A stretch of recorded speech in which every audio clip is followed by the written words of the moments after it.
Guys जो मैंने अपने चैनल पे पोल डाला था कि भाई इन सारे वीडियोस में से कौन सी वीडियो पहले लेकर के आऊं, तो सबसे ज्यादा डिमांड आई थी Moto H40 Neo versus iQOO Z7 Pro। तो भैया पेशे खिदमत है इन दोनों का ही कंपैरिजन। और सबसे पहले इंपॉर्टेंट बात बता दूं, ये दोनों ही स्मार्टफोन कि मैंने अच्छे से टेस्टिंग करके रखी हुई है। मैंने मोटो के भी मैंने ऑलमोस्ट सारे स्मार्टफोन के साथ में स्पीड टेस्ट किया हुआ है, इवन BGMI टेस्टिंग करी हुई है, बैटरी ड्रेन टेस्ट किया हुआ है, हीट टेस्ट भी किया हुआ है, बहुत कुछ किया हुआ है। तो मतलब अगर आपको इन दोनों में से कोई भी फोन लेने में परेशानी हो रही हो या कोई डाउट हो तो ये वीडियो मेरी पूरी आप देखिएगा। मैंने पूरी कोशिश करी है कि आपके हर एक सवालों का जवाब अपने इसी वीडियो के अंदर मैं दे दूं। तो चलिए गाइस, इधर उधर की बात नहीं करता हूं, सीधे आ जाता हूं मुद्दे पे। तो भाई देखिए, जब भी आप इन दोनों ही फोन को अपने हाथ से उठाएंगे ना, तो आपको देखने को मिलेगा कि Moto H40 Neo हाथ में इन हैंड फील में काफी ज्यादा लाइट वेट है और सिंगल हैंड से आप इसको इस्तेमाल भी कर सकते हैं। हालांकि जो iQOO Z7 Pro है ना, वो भी काफी ज्यादा लाइट वेट ही है, लेकिन गाइस वो थोड़ा सा चौड़ा है। और मेरे भाई हिसाब से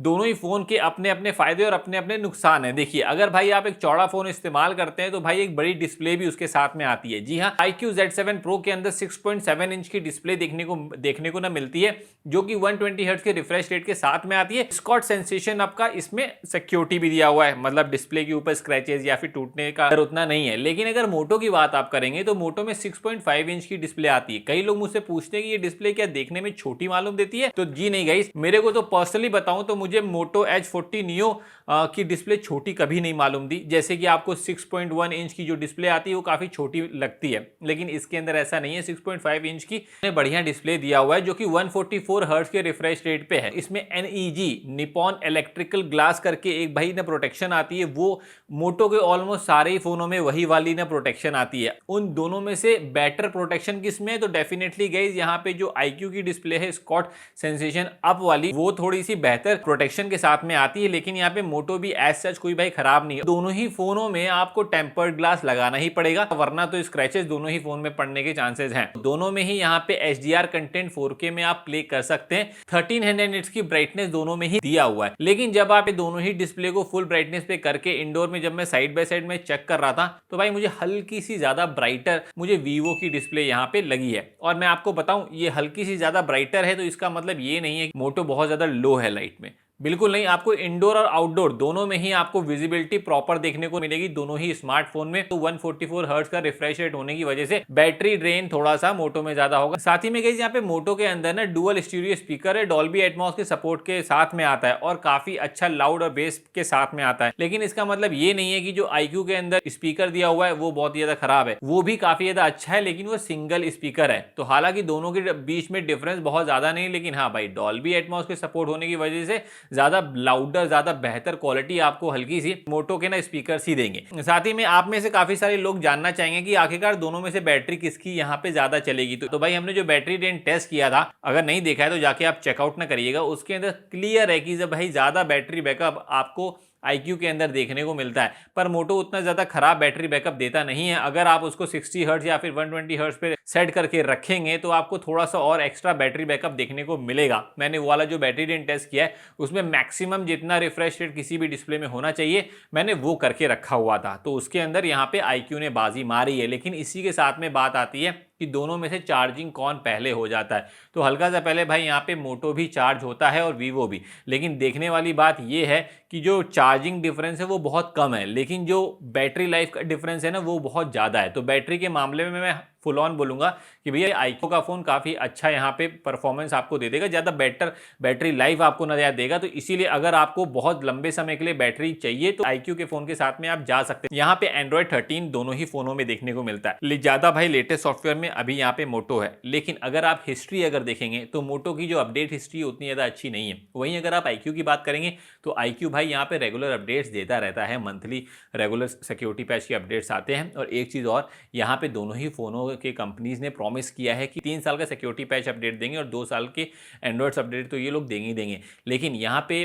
iQOO का आपको शायद से नवंबर में या दिसंबर में, iQOO Z7 Pro की बात कर रहा हूँ, यहाँ पे Android 14 के साथ में फन टच OS में काफ़ी सारी चीज़ें अपग्रेडेड और कुछ नया देखने को मिलने वाला है iQOO के फोन्स में। तो शायद से नवंबर या दिसंबर है, यहाँ पे चार्ट लिख करके आ रहा होगा, आपको समझ में आ जाएगा। इसी के साथ में गाइस एक चीज़ का ध्यान आप और रखिएगा कि भाई जो iQOO के अंदर थोड़े बहुत आपको ब्लोटवेयर एप्लीकेशन देखने को मिल सकते हैं, लेकिन यहाँ पे मोटो में कोई भी आपको ब्लोटवेयर एप्लीकेशन देखने को मिलती नहीं है। मतलब क्लीन एंड्रॉइड एक्सपीरियंस लेना है तो आप मोटो ले सकते हैं, लेकिन इसका मतलब ये नहीं है कि मोटो में ना ही आपको ऐप लॉक मिलेगा, ना ही आपको डुअल ऐप मिलेंगे, ऐसा कुछ भी नहीं है। इनका खुद का एक ना मोटो सीक्रेट करके एक फोल्डर है, उसके अंदर आप जाकर के डुअल ऐप भी आप यहाँ पे बना सकते हैं। किसी ना ऐप को अगर आपको हाइड जो है करना हो तो उसके अंदर आप जाकर के हाइड भी करा सकते हैं। किसी ऐप में लॉक अगर लगाना हो तो वो सारी चीज़ें भी उसके माध्यम से, सिक्योर फोल्डर के नाम से आता है, उसके माध्यम से पॉसिबल होती हैं। अब मैं बात कर लेता हूं इनकी भाई परफॉर्मेंस की। तो भाई देखो, परफॉर्मेंस में तो सीन ऐसा है कि अगर आप दोनों ही प्रोसेसर को side by side Antutu benchmark या फिर ऑन पेपर अगर आप देखते हो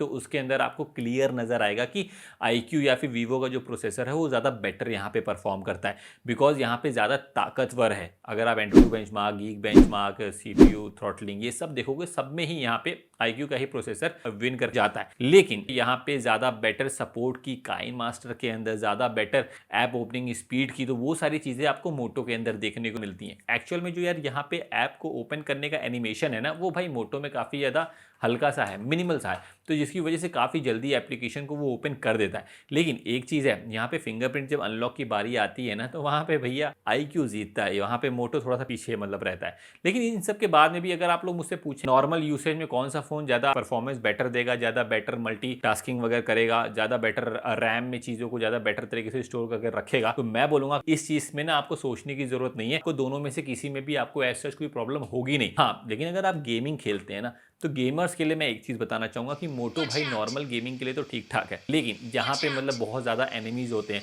जैसे कि आजकल BGMI के अंदर वो इवेंट वाला सेक्शन चलता है, वहाँ पे अगर आप जंप करते हैं तो वहाँ पे थोड़े बहुत फ्रेम ड्रॉप्स आपको ज़्यादा देखने को ना मिलेंगे मोटो के फ़ोन्स में as compare to iQOO phones. और iQOO तो भाई परफॉर्मेंस सेंट्रिक फ़ोन है ही है, आपको तो पता ही है, गेमिंग वगैरह के लिए भी काफ़ी अच्छा होता है।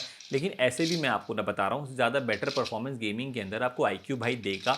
लेकिन अगर आपको ओवरऑल अगर आप देखेंगे तो भाई मोटो भी यहाँ पे कोई ख़राब परफॉर्मेंस देता नहीं है। नॉर्मल कैजुअल गेमिंग के लिए मोटो भी अच्छा है।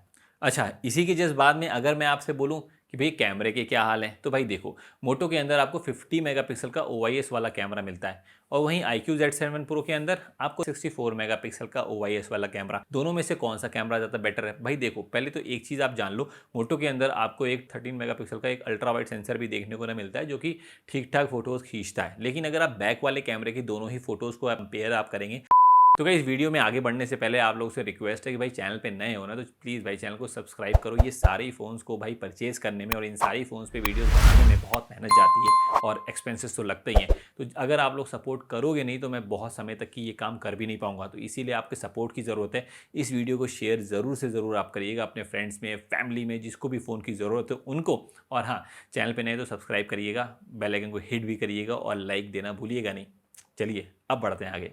तो आपको देखने को मिलेगा कि पहली चीज़ कि मोटो में सैचुरेशन थोड़ी सी ना ज़्यादा है, लेकिन सैचुरेशन ज़्यादा होने के बावजूद भी यहाँ पे जो चेहरे को बहुत ज़्यादा लाल नहीं करता है, जो चेहरे का स्किन टोन है वो ठीक ठाक मेंटेन करके रखता है। अच्छा, इससे ना पहले क्या चीज़ था कि जैसे वीवो जो था ना, वो चेहरे को ब्राइटन अप करने की कोशिश करता है, पर यहाँ पे मोटो और iQOO का जब आप कैमरा देखेंगे ना, साइड बाय साइड बैक के कैमरे की फ़ोटोज़, तो उसके अंदर आपको देखने को मिलेगा कि मोटो ने स्किन को ज़्यादा ब्राइटन अप किया है। बहुत जल्दी जल्दी फ़ोटोज़ अगर आप खींचेंगे तो उसमें एक्सपोजर लेवल को थोड़ा सा मेंटेन करने में मोटो को प्रॉब्लम होती है। लेकिन फिर भी गाइज मैं बोलूँगा कि कई बार मोटोज़ की फ़ोटो ज़्यादा आपको बेहतर देखने को लगेंगी, ज़्यादा बेटर आई प्लीजिंग लगती हैं। अगर आप HDR की बात करेंगे, डायनेमिक रेंज की बात करेंगे, तो वहाँ पे देखने को मिलेगा कि मोटो में कॉन्ट्रास्ट थोड़ा सा ज़्यादा होने की वजह से जो यहाँ पे शेडो एरियाज होता है वो थोड़ा सा डीप ब्लैक की तरफ जाता है, और वहीं iQOO शेडो एरिया को मेंटेन करके रखता है। लेकिन अगर डिटेलिंग की बात करेंगे तो दोनों में ही प्रॉपर डिटेलिंग आपको देखने को मिलती है, शेडोज में भी। साथ ही में जो HDR है वो भी काफ़ी अच्छी तरीके से मेंटेन करते हैं दोनों ही स्मार्टफोन। इसी के जस्ट बाद में अगर नाइट की शॉट्स की बात कर लें, तो नाइट के शॉट्स में दोनों ही फ़ोन काफ़ी अच्छी फ़ोटोज़ को क्लिक करते हैं, किसी में भी कोई प्रॉब्लम आपको देखने को मिलेगी नहीं। लेकिन अगर आप ये चीज़ मुझसे पूछें कि ज़्यादा लाइट कौन कैप्चर करता है, मतलब ब्राइटन अप, ज़्यादा ब्राइटर फोटोज़ कौन यहाँ पे कैप्चर करता है नाइट में, तो वो हल्का सा iQOO की तरफ है, क्योंकि आपको पता ही है वो वीवो वाली थोड़ी बहुत ना ट्विनिंग रहती है। अच्छा, इसके बाद जरा मैं बात कर लेता हूँ फ्रंट सेल्फी कैमरा की। तो भाई देखो, फ्रंट सेल्फी कैमरा में मोटो के अंदर 32 मेगापिक्सल का सेंसर दिया हुआ है। तो कई बार मेरे को भी लगता था कि भाई उसके अंदर डिटेलिंग ज़्यादा आती होगी एज़ कम्पेयर टू iQOO, लेकिन जब मैंने दोनों ही फोटोज़ को देखा तो प्रॉपर डिटेलिंग दोनों ही अच्छी तरीके से मेंटेन करते हैं। लेकिन उसके बावजूद भी जो स्किन है ना, उसको ब्राइटन करने की कोशिश करता है मोटो फ्रंट सेल्फी कैमरा में। एक्चुअल में आज के समय में ना ज़्यादातर लोगों को वैसी ही स्किन पसंद है। लेकिन गाइस, अगर आप ओवरऑल देखेंगे तो भाई दोनों ही फोटोज़ काफ़ी ज़्यादा यहाँ पे क्लियर है, मतलब दोनों में ही काफ़ी अच्छी फोटोज़ ये दोनों ही निकालते हैं। और इसी के साथ में अगर मैं वीडियो की क्वालिटी की बात कर लूँ तो भाई देखो, बैक कैमरा में दोनों ही काफ़ी अच्छी फोटोज़ वीडियोज़ निकालते हैं। लेकिन जो फ्रंट सेल्फी कैमरा है उसमें मोटो का जवाब है नहीं, बिकॉज 4K की क्वालिटी 30 FPS पे काफ़ी अच्छी और काफ़ी स्टेबल भी देता है। ऐसा नहीं है कि मतलब 4K दे दिया तो जैसे इन्फिनिक्स के फ़ोन होते हैं ना, काफ़ी ज़्यादा यहाँ पे जिटरी होता है, वैसा मोटो के अंदर नहीं है। उसमें स्टेबल वीडियोस फ्रंट सेल्फीज में भी निकलती हैं। और हालांकि जो iQOO की भी ना कैमरा है वो भाई 1080p के रिजोल्यूशन में फोटो वीडियोस को ना निकालता है, और वो भी काफ़ी ज़्यादा अच्छी आती हैं। पर लेकिन क्योंकि क्वालिटी की बात हो रही है तो इसीलिए 4K 30 FPS is much better and crisper as compare to iQOO's 1080p resolution.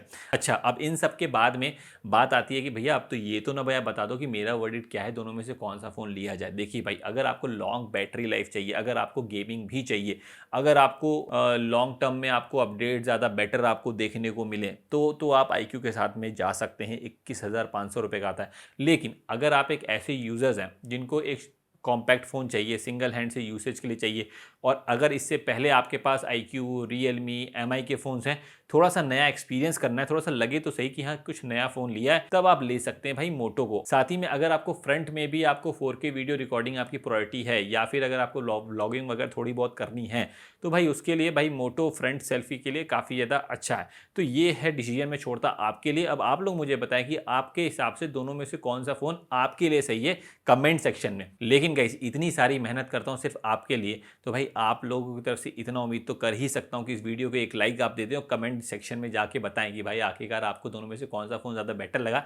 Channel पे नए हो तो चैनल को सब्सक्राइब करना। ऐसे ही अनबायस्ड रिव्यूज़ हमारे चैनल पे आते हैं, सारे फ़ोन को परचेज करके हम खुद ही यहाँ पे रिव्यू करते हैं, तो डेफिनेटली सब्सक्राइब करके जाइएगा।